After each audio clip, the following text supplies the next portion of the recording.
नमस्कार, स्वागत है आपका राधे टीवी पर। मैं हूं आपके साथ पारुल। आपका शहर आपकी खबर देख रहे हैं आप, और आज हम बात करेंगे एटा, श्योपुर और कांकेर की, और उठाएंगे इन शहरों के आज के बड़े मुद्दे और जानेंगे ग्राउंड जीरो से हकीकत। तो चलिए शुरू करते हैं आपका शहर आपकी खबर।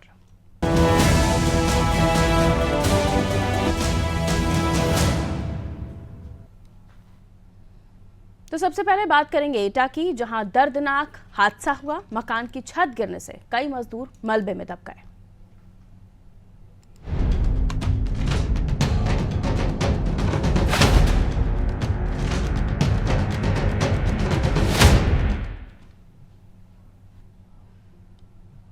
एटा में पुराने मकान की छत तोड़ते समय बड़ा हादसा हुआ है। आपको बता दें, जर्जर मकान गिरते समय कई मजदूर मलबे में दब गए। वहीं एक मजदूर की मौत हो गई। मलबे के नीचे 5 से 6 लोगों के दबे होने की आशंका भी है। अब तक 4 लोगों को बाहर निकाला जा चुका है, जिनमें से 2 की हालत गंभीर बताई जा रही है। मकान गिरते ही स्थानीय लोगों में हड़कंप मच गया। घटना थाना कोतवाली नगर के शिकोहाबाद रोड की है। सूचना पर पुलिस प्रशासन की टीम मौके पर पहुंची और रेस्क्यू ऑपरेशन किया गया। वहीं स्थानीय लोगों का कहना है कि क्या कुछ स्थानीय लोगों ने बताया है, वो भी आपको सुनाते हैं।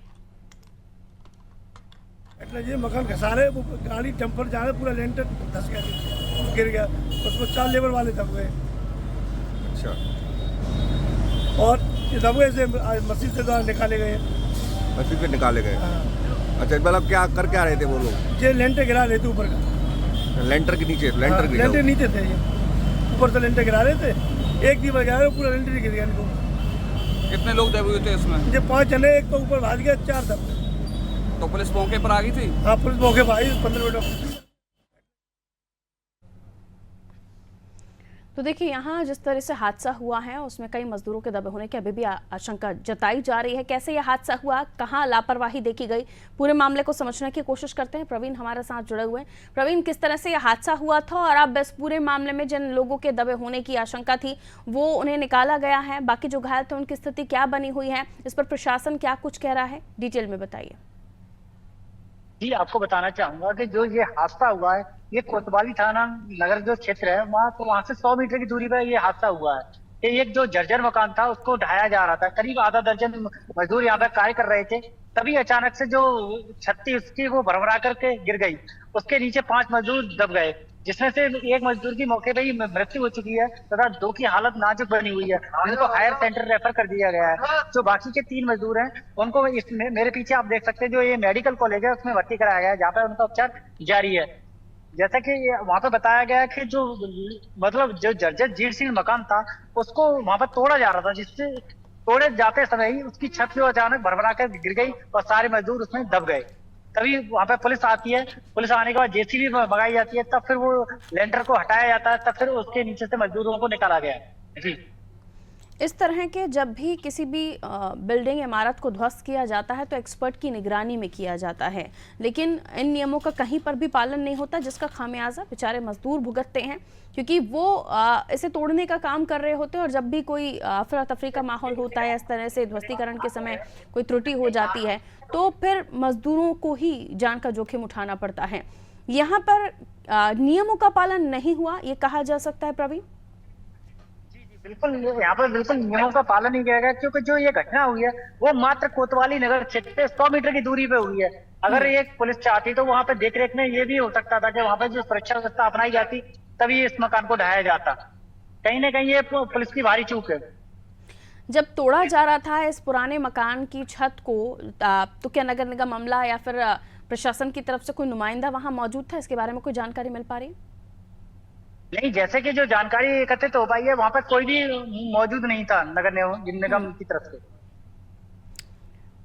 चलिए, बहुत शुक्रिया प्रवीण जानकारी के लिए। तो देखिए, ये जो स्थिति बनी है, चूंकि एक तो किसी भी मकान को तोड़ना या ध्वस्त करना, या फिर प्रशासन खुद ही क्यों ना ध्वस्तीकरण की कार्रवाई कर रहा हो, एक्सपर्ट की निगरानी में ये सब होना चाहिए, क्योंकि ऐसी स्थिति में कई बार त्रुटियां होती हैं और जान जोखिम में आ जाती है। इतने सारे मजदूर जो उस मलबे में दब गए, जिनकी वजह से जो अधिकारी हैं उनकी लापरवाही की वजह से, प्रशासन की अनदेखी की वजह से जो नियमों के हैं उनका नियमों का पालन नहीं हुआ, जिसके चलते ये घटना घटी।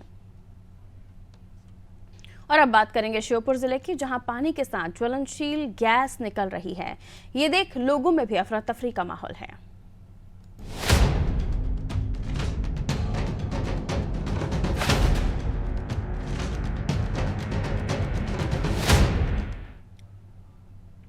तो श्योपुर में एक चौंकाने वाला मामला सामने आया है, जहां नए ट्यूबवेल खनन के दौरान पानी के साथ ज्वलनशील गैस निकल रही है, साथ ही गड्ढे से आग भी निकल रही है।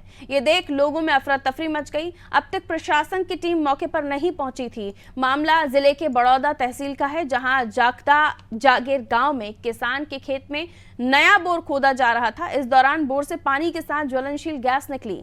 इसका वीडियो भी सामने आया है, जो आप टेलीविजन स्क्रीन पर भी देख रहे हैं। सोशल मीडिया पर काफी वीडियो ये वायरल हो रहा है, लोग इसे अलग अलग तरह से देखकर कमेंट्स भी कर रहे हैं। वहीं लोगों में अफरा तफरी मची हुई है। जो स्थानीय रहवासी हैं, आसपास के रहवासियों में डर का माहौल पनप रहा है। उनको लग रहा है कि ऐसे जिस तरीके से आग निकल रही है, कहीं कोई बड़ी घटना ना हो जाए।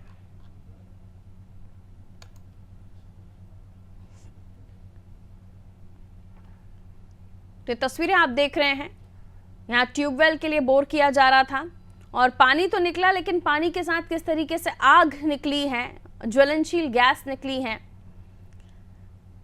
अब लोगों को खौफ हो रहा है कि जमीन के नीचे आखिर क्या है।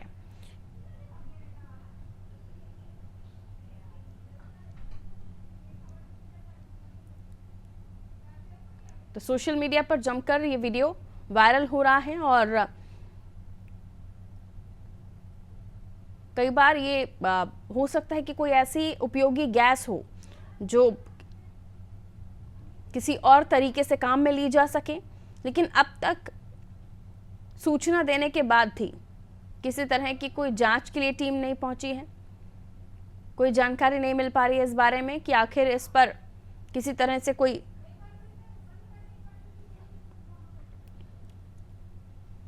पता लगाया जा रहा हो कि आखिर ये गैस है किस चीज़ की।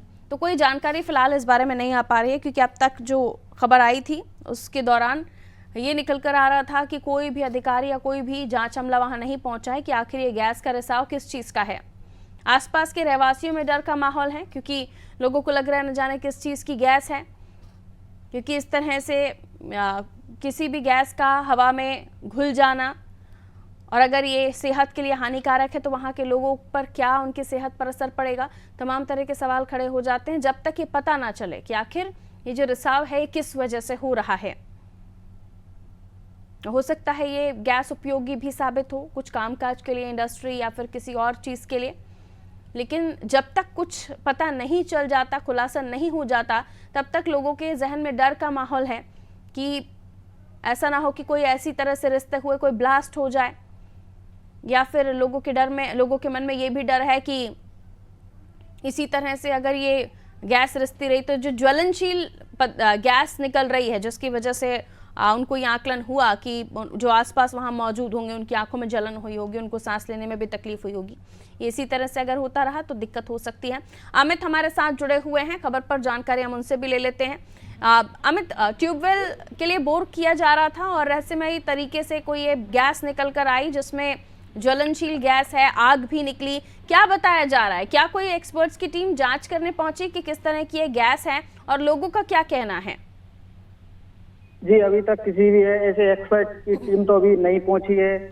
वहां से कल से लगातार गैस भी अब भी निकल रही है वहां से कुछ तो तरीके, पर अभी कोई भी ऐसे पहले भी ऐसी कुछ घटनाएं सामने आ चुकी है इससे पहले भी, और लगातार जो श्योपुर जिले के जाटखेड़ा गांव है, जागीर गांव है, वहां की घटना है पूरी। तो लगातार लोग भी पशु पेश में है कि अब बोर कराएं या ना कराएं, इसको लेकर भी लोग काफी चिंतित भी दिखाई दे रहे हैं, क्योंकि इससे पहले भी और भी ऐसी घटनाएं घट चुकी हैं गांव में।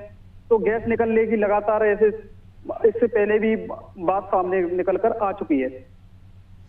बिल्कुल, जिस तरीके से बताया जा रहा है कि इससे जलन भी लोगों को महसूस हुई, अगर इस बारे में आप बता पाएं कि क्या महसूस किया लोगों ने इस गैस को निकलने के बाद? गैस के निकलने के बाद थोड़ी थोड़ी ऐसे लोगों के द्वारा बताया गया था कि जलन टाइप में ऐसी कुछ गैस निकलती है, उस हिसाब से जलन मलन कुछ ऐसी महसूस हो रही है।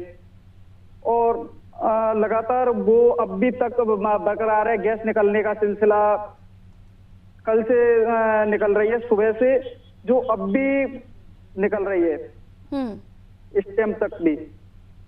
यानी अभी भी कोई जांच के लिए वहां नहीं पहुंचा है कि आखिर ये गैस का रिसाव किस चीज का है और अब ग्रामीणों को डर महसूस हो रहा है कि कहीं ये कोई ऐसी हानिकारक गैस ना हो जो उनको किसी तरह की हानि पहुंचाए, उनके स्वास्थ्य पर कोई प्रभाव डाले। अब देखना होगा आगे क्या होता है। बहुत शुक्रिया अमित जानकारी के लिए। आगे बढ़ रहे हैं, बात करेंगे कांकेर की, जहां माइक्रो फाइनेंस कंपनी बड़े पैमाने पर लोन के जाल में महिलाओं को फंसाने का काम कर रही हैं।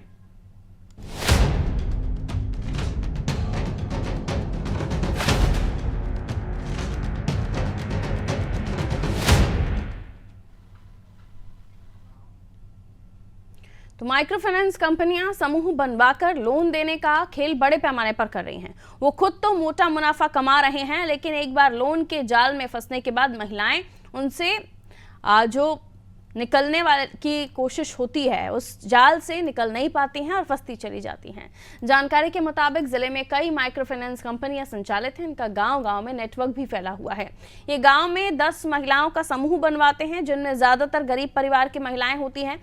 माइक्रो फाइनेंस कंपनियां इसके बाद महिलाओं को उनकी छोटी बड़ी जरूरतों के लिए बिना कागजात के कुछ ही समय में 10,000 से लेकर 1 लाख रुपए तक लोन उपलब्ध करा देते हैं।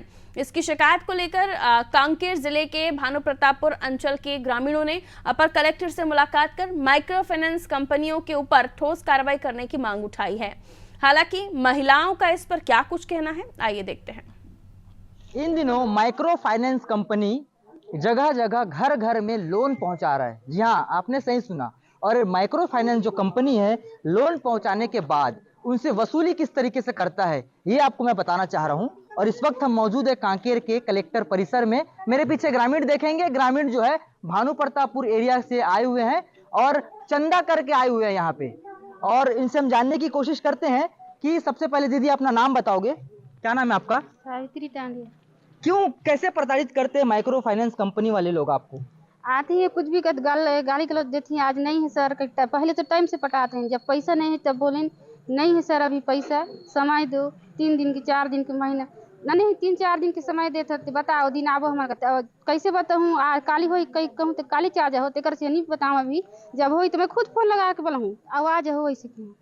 जमीन बेच के भी तुम्हारे मन पैसा दे हो करके सुना यहाँ डर के मारे जमीन लगा बेच देन, पैसा नहीं हो, वो जमीन के पैसा गल खत्म हो गया, अब काला बेचबू और पूरा पैसा ही खत्म हो गया। देखिए जमीन को बेच के समय दे, जब पैसा हुई तो हम खुद देवो ऐसे कहते हैं, लेकिन समय देना नहीं चाहे मतलब देंच नहीं दे, मतलब दे अभी आथन शाम के आथन सुबह आथन कथी आया के जाती वही बोलती चिल्ला के बोलती, ठीक नहीं लगे जती लगती, जहाँ जावे वहाँ पीछे पीछे आती, कुछ भी बोलती अच्छा नहीं लगे। मानसिक रूप से जो है प्रताड़ित भी किया जा रहा है। जमीन बेच दो, किडनी बेच दो, बच्चे को बेच दो, महिलाओं को बेच दो, किसी को भी बेचो, घर को बेचो, लेकिन हमारा पैसा चुकता करो, यही बोलते हैं। हाँ, और पुलिस की भी धमकी देते हैं सर।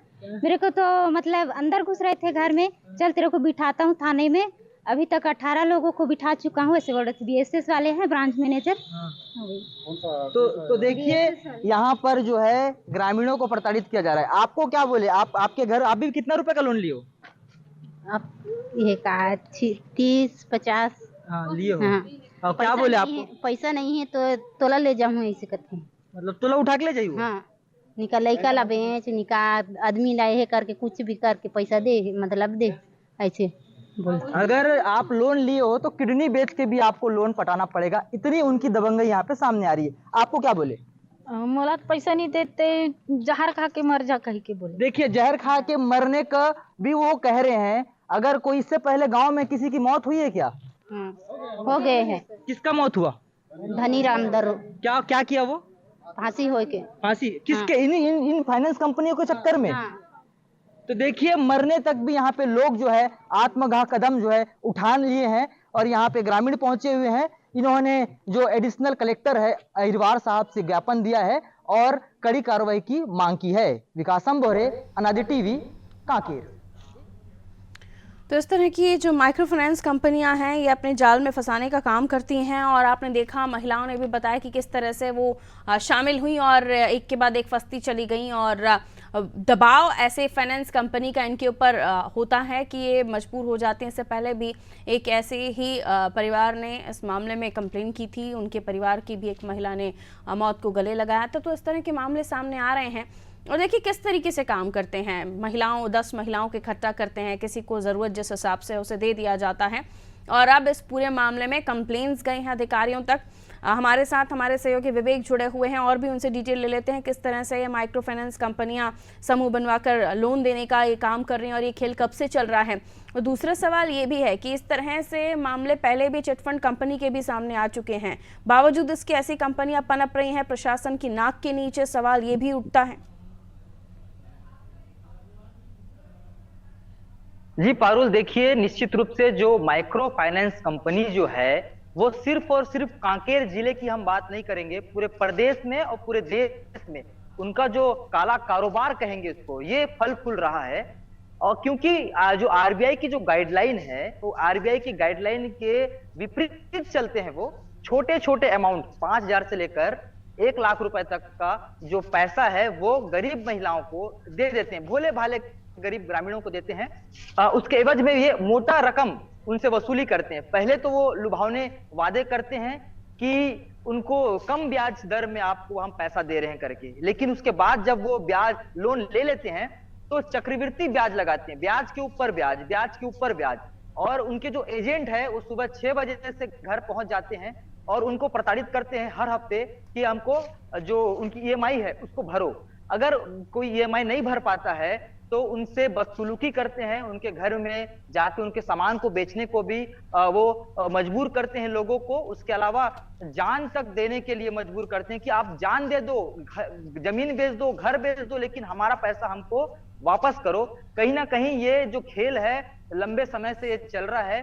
ग्रामीण के जो अंचल है, भानु प्रतापपुर के अंचल के लोग यहाँ पे आए हुए थे, उन्होंने साफ तौर पे उनका कहना है कि हम पैसा पटाने को तैयार हैं, लेकिन जिस तरीके से एजेंट हमारे साथ बदसलूकी करता है और हमसे बिना समय लिए अगर एक दिन भी अगर लेट हो जाता है तो उसके ऊपर अलग से वो पैसा चार्ज ठोकते हैं और उसके बाद उस पैसे को पटाने के लिए वो दूसरे कंपनी से अपर कलेक्टर के पास महिलाएं गई, उन्होंने शिकायत की, अपर कलेक्टर की तरफ से कोई आश्वासन मिला?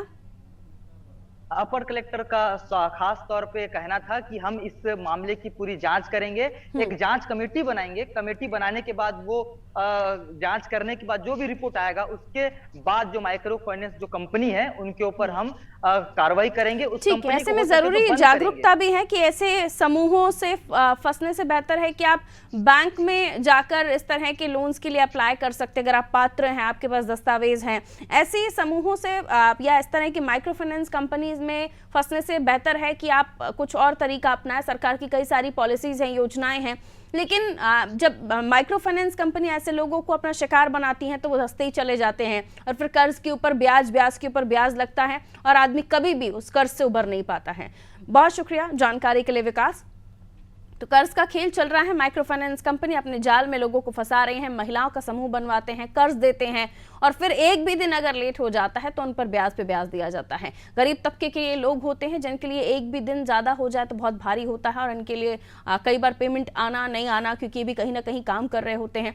तो जाहिर सी बात है ऐसी जगहों पर फंसने से, ऐसी माइक्रो फाइनेंस कंपनियों में फंसने से बेहतर है कि कई ऐसी सरकार की योजनाएं, पॉलिसीज हैं, उनका फायदा लिया जा सकता है जरूरत पड़ने पर। लेकिन इस तरह की माइक्रो फाइनेंस कंपनियां किस तरह से जाल बिछा रही हैं, इसको लेकर अपर कलेक्टर ने आश्वासन दिया है कि जांच होगी। इसी के साथ आपका शहर आपकी खबर में इतना ही, और खबरों के लिए आप देखते रहिए अनादि टीवी। नमस्कार।